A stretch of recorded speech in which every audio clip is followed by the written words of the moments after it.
You ask Tiger to calculate. This deals with finding the midpoint between 2 points. The midpoint between the 2 points is 1, -34. Let's solve it step by step.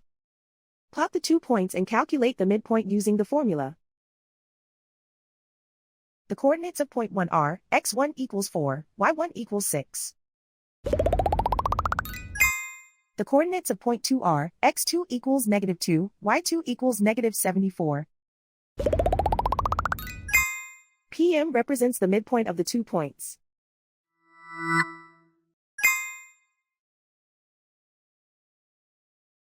Use the x values in the midpoint formula to find the midpoints x. x1 equals 4.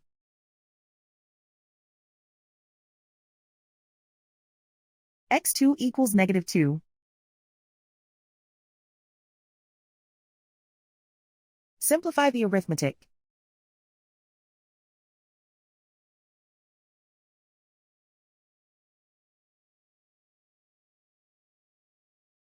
Use the y values in the midpoint formula to find the midpoints y. y1 equals 6.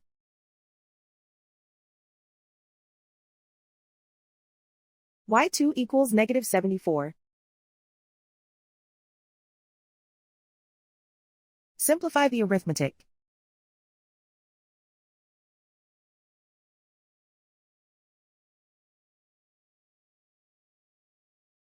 And so, the midpoint is 1, -34.